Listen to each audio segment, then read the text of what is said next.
तो hello students, क्या हाल है आप लोगों के। हम लोग अब आगे चलेंगे और वर्कमैन कंपनसेशन रिजर्व के बारे में सीखेंगे। अभी तक हम लोगों ने रिजर्व्स और एक्यूमुलेटेड प्रॉफिट्स को डिस्ट्रीब्यूट करना सीखा था, पर कुछ स्पेशल रिजर्व हैं जैसे वर्कमैन कंपनसेशन रिजर्व और एक उससे अगला जो मैं अगली वीडियो में कराऊंगा इन्वेस्टमेंट फ्लक्चुएशन रिजर्व।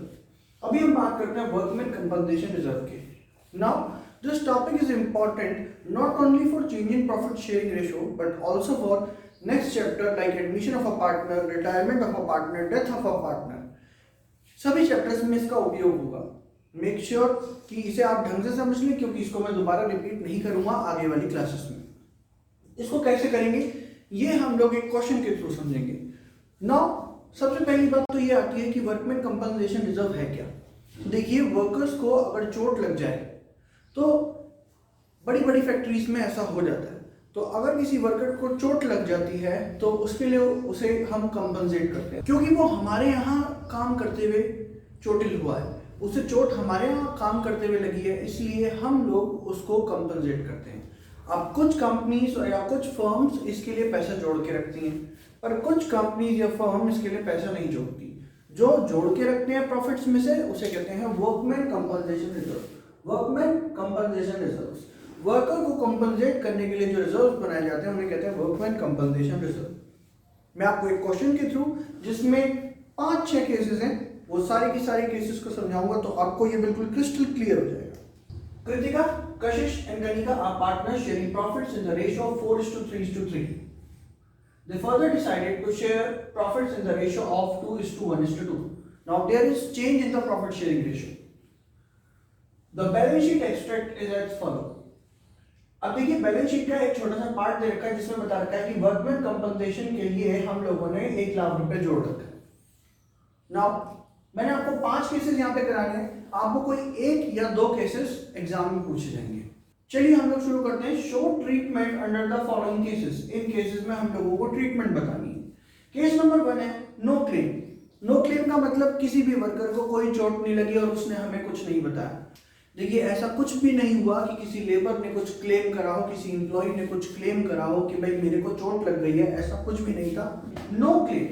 अगर कोई क्लेम नहीं है तो क्या करें। देखिए, मैंने अपनी पिछली वीडियो में भी बताया था कि जो रिजर्व्स होते हैं, रिजर्व्स का नेचर होता है क्रेडिट। रिजर्व्स का नेचर क्या होता है? क्रेडिट। तो उन्हें बांटने के लिए आप लोगों को क्या करना होता है? उन्हें डेबिट। आपने उन्हें बांटना है तो आपने उन्हें क्या करना पड़ेगा? डेबिट करना पड़ेगा। तो केस नंबर 1 का सॉल्यूशन देखेंगे। केस नंबर 1 का सॉल्यूशन ये होगा कि वर्कमैन कंपनसेशन रिजर्व जो हमारे पास है वो कितने रुपए है? 1 लाख रुपए। देखिए, लायबिलिटीज का नेचर भी क्या होता है? क्रेडिट नेचर होता है। So this item is of credit nature. ये क्रेडिट नेचर का है तो इसे बांटने के लिए आपको डेबिट करना पड़ेगा। सो हमने डेबिट कर दिया 1 लाख रुपए को। ओके, अब ये पुराना प्रॉफिट है, पुराने पार्टनर्स में पुराने रेशो में बढ़ जाएगा। मैं क्यों पुराने पार्टनर्स कह रहा हूं? क्योंकि नेक्स्ट चैप्टर में एडमिशन होगा पार्टनर का, तो जो आएगा वो नया होगा और बच्चे पुराने होंगे। तो याद रखिए, ये वाला जो रूल मैं आपको बता रहा हूं, ये इस तरीके से जो मैंने फंडा बनाया है ये आपको काम आएगा। पुराने प्रॉफिट्स पुराने पार्टनर्स में पुराने रेशो में बढ़ जाते हैं, ऐसे ही लॉसेज हैं। पुराने लॉस पुराने पार्टनर्स में पुराने रेशो में बढ़ जाते हैं। अब 1 लाख रुपए का प्रॉफिट हमारे पास पड़ा हुआ है, जो हमने इसलिए जोड़ा था कि किसी वर्कर को अगर चोट लग गई तो हम उसे दे देंगे, पर किसी को भी नहीं लगी, कोई क्लेम ही नहीं था, तो हम क्या करेंगे? ये सारा का सारा प्रॉफिट हम लोग पार्टनर्स में बांट देंगे। तीनों के तीनों पार्टनर्स में बांट देंगे। कृतिका, कशिश, कनिका,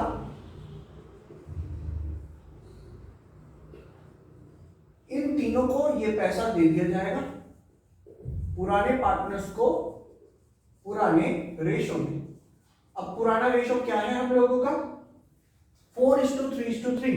तो 40,000, 30,000 and 30,000 rupees being workman compensation reserve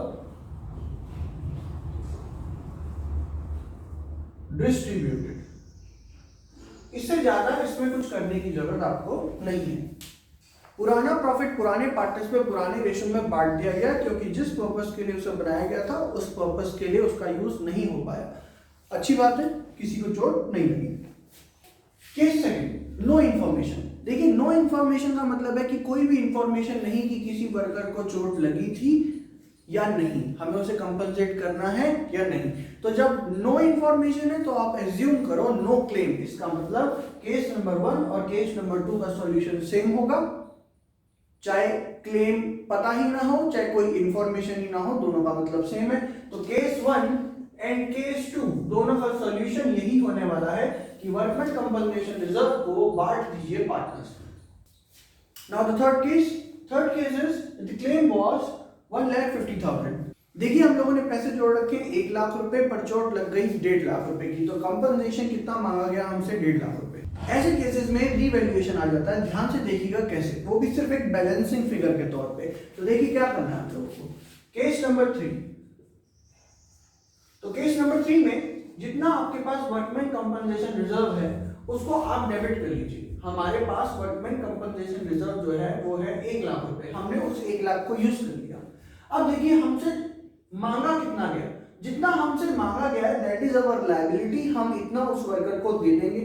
तो हम इसको लिखते हैं workman compensation reserve claim.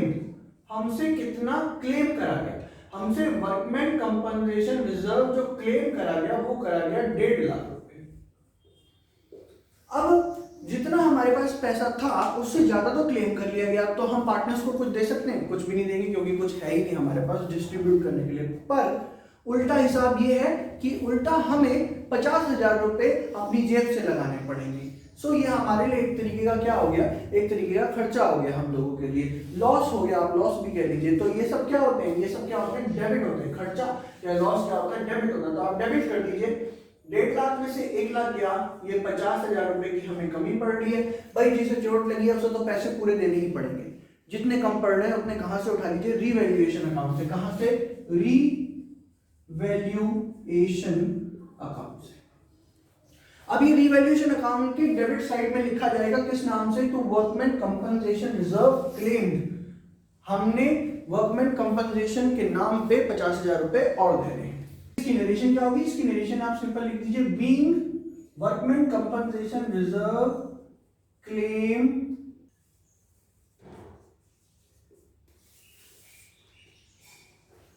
Being workman compensation reserve claim settled. देखिए नरेशन आप कुछ भी लिख सकते हैं, नरेशन की कोई एक्स्ट्रा मार्क्स नहीं है, पर नहीं लिखोगे तो कटेगी। तो आगे चलते हैं केस नंबर 4। केस नंबर 4 में 50,000 रुपए का क्लेम हुआ है, मतलब हमने 1 लाख रुपया जोड़ रखा है और हमारा 50,000 रुपए का क्लेम है। दैट मींस टू से आधे पैसे क्लेम कर लिए गए हैं। तो केस नंबर 4, केस नंबर 4 को देखिए हमारे पास वर्कमैन कंपनसेशन रिजर्व है पूरा 1 लाख रुपया, जो हम लोगों ने डेबिट कर दिया। क्यों कर दिया? ये देखिए, रिजर्व्स क्रेडिट नेचर के होते हैं, बांटने वक्त आपको डेबिट करने होते हैं, तो हमने उसे डेबिट कर दिया। अब आप देखिए इसमें क्लेम कितना हुआ? ऊपर जितना क्लेम हुआ था क्रेडिट किया गया था, यहां पे क्लेम कितना हुआ? यहां पे क्लेम हुआ 50,000 रुपीज। इसका मतलब still we have 50,000 rupees to distribute among the partners. अभी भी हमारे पास 50,000 रुपए हैं जो हम पार्टनर्स में बांट सकते हैं। तो पार्टनर्स में बांट दीजिए 50,000 रुपए को। Kritika capital account, Kashish capital account, कनिकास कैपिटल अकाउंट। ओके, 4:3:3 में बांटना है, तो 20,000, 15,000 एंड 15,000। सो ये आपकी एंट्री हो गई। क्या लिखेंगे? Being workman compensation reserve distributed and claim settled. Okay, claim भी सेटल कर दिया और जो बचा हुआ था वो डिस्ट्रीब्यूट कर दिया। Now the last one is when claim is 1 lakh rupees. जितने रुपए आपने जोड़ रखे हैं उतने रुपए ही सारे मांग लिए गए। अच्छी बात है, बाल बाल बच गए। जितने रुपए हम लोगों ने जोड़े थे उतने का ही क्लेम आया। तो सिंपल है। Case number 5, workman compensation reserve जितना था उतना हम लोगों ने डेबिट करा और वो सारा का सारा ही मांग लिया गया टू वर्कमैन कंपनसेशन रिजर्व